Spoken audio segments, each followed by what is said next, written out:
And the numbers to call, if you're calling locally, is 465-2555. That's 465-2555. And the overseas number is 1718-577-2916. 1718-577-2916. Working for you, good afternoon. Good afternoon to Mr. Lesroy Williams.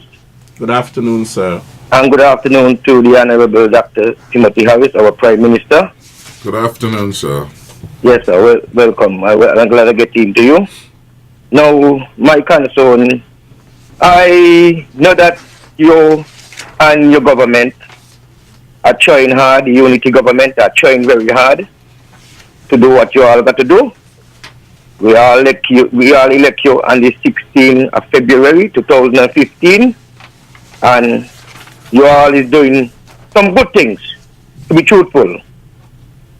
But no one perfect. But my concern is this, with the police force, and there's a lot of crime and robbing were going on in this country right now, in the Federation. It's happening in Nevis and it's happening in St. Kitts. And to be truthful, it breaks my heart when I hear these things happening and nobody getting catch. Now, I think that in the former government, all these things was taking place. To bring a new police commissioner, Mr. Baldwin, he was abroad and he bring him back. He was a citizen of this country, and he provided him with all kind of equipment and all kind of this and all kind of different things. Where no other police commissioner get in this country, but the crime was still going on. We criticize strong about it, and now unity government get in, it still continue to happen. But my little problem is this, that I think that after you all change the government, knowing what was going on in the police force, we change the government, knowing what was going on in the police force, I think that you all will make some shuffling and reconstruct the police force. Because I believe that he got some corrupt cop in the police force, Mr. Prime Minister. Sometimes you walk in town, I do in town every night. And sometimes you walk on 4th Street, you ain't see the police on 4th Street. You ain't see the police and it's all still. 8 o'clock, 9 o'clock, you ain't see the police at all in town. When you do see a police, he driving around and maybe find the police truck or the army van. And that ain't good enough. I think that you're supposed to step up the security forces in this country and, come back some of these crimes. I do not believe you all could do much about these loader guns. The police could do much about these loader guns on the road. Because we was calling for border protection all the time. And now see what happened. We don't know how these guns get in this country. And it seems to me like each and every gangster now got a gun in their hand. So I do not believe that the police who conscious towards working for the country can do enough right now. I want to wish you all the best and continue to do a good work for this country. All right then. Thank you very much for that input, and continue to keep the faith. The crime situation, we accept, is at an alarmingly disappointing level for the country, and something has to be done, and things are being done to address that. And you are right that this is not a new situation, and therefore we did not expect, nor I believe do reasonable people expect, that you could deal with it overnight. For the last 10 years or so, St. Kitts and Nevis unfortunately had the distinction of being among the murder capital of the world. And it is therefore an indication that something deep was awry in the country, and we have to address those issues. Would a change in the police lead to better results? We would hope so. And we promise that sometime soon, in fact, in my New Year address, I signaled that we will have new leadership for the police force. And I signal it then because we were substantially advanced as far as making those determinations. Those matters are going through due processes, and in time we will make the announcement as to the change of leadership. And we hope that that would lead, of course, to better outcomes. Because we consider this matter unacceptable, we also brought in a group of experienced people, the Bramshill Police Advisors, to provide support to the leadership of the police, and they will be available to provide support not just to the current leadership, but to the new leadership that will take over the police force shortly. Because we are committed to ensure that the situation turns for the better, we have been involved in consultation with the FBI. They have sent consultants here. They have had discussions. We have had discussions with the British, and we have had some support from them in some initiative, such as, for example, setting up the Criminal Justice Board, where we attempt to bring all the critical agencies involved in crime prevention, detection, etc. together so that they could be sharing and a clearly articulated holistic response to the challenges which we face. Our borders are porous, and we have to ensure that the limited resources we have in terms of Coast Guard's assets, that those are being used in effective ways. At the moment, we have 2 of the Coast Guard vessels that are operational and doing the patrols on a regular basis. In fact, since around the last quarter, they have been engaged in a consistent way in that regard. And the expectation is that a 3rd vessel would be available. We are also having discussions with relevant persons regionally to see what additional support can be provided.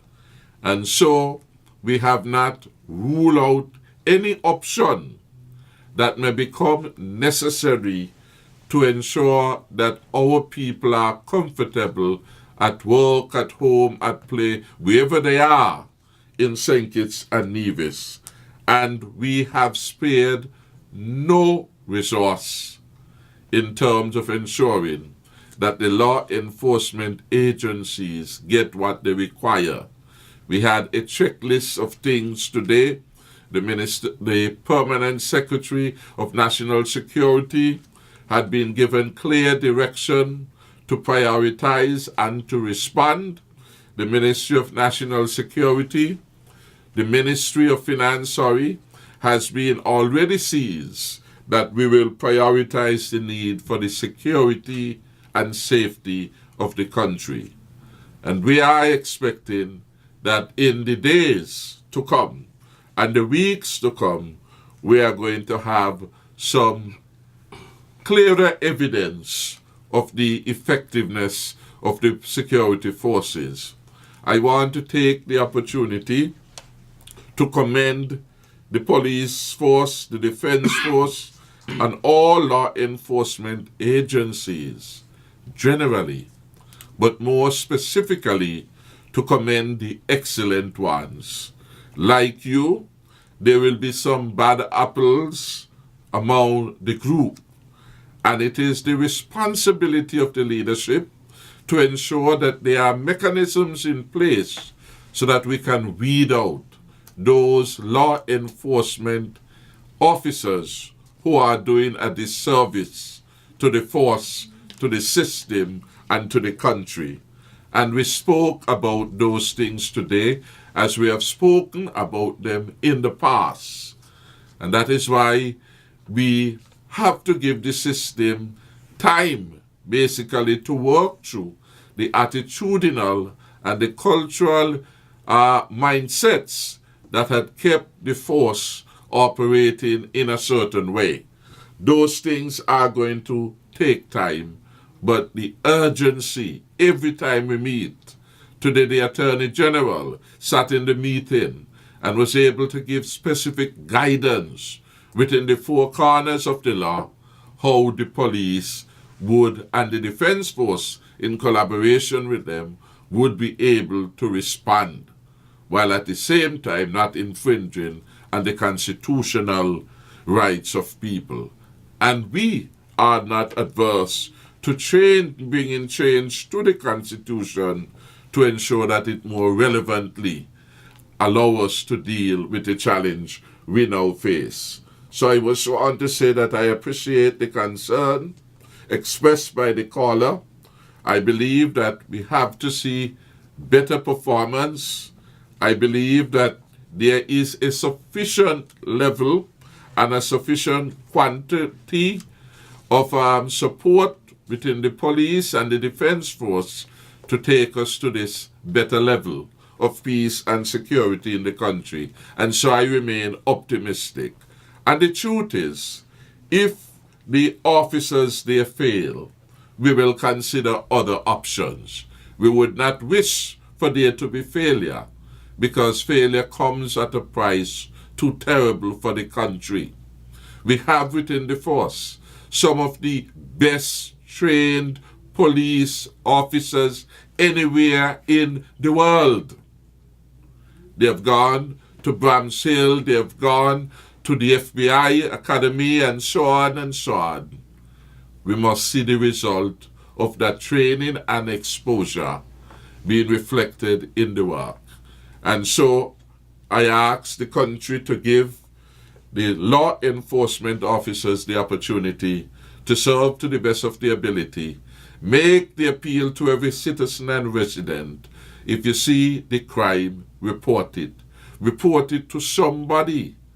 Because the police and the Defense Force, they cannot be everywhere. And they will not be everywhere. They will rely on intelligence and information to help them in being able to keep our country safe and secure. And so again, if you witness the crime, please report the crime, because we do not know when the criminal will turn their gun on some other person in the community. It may well be your own life you save by reporting these incidents.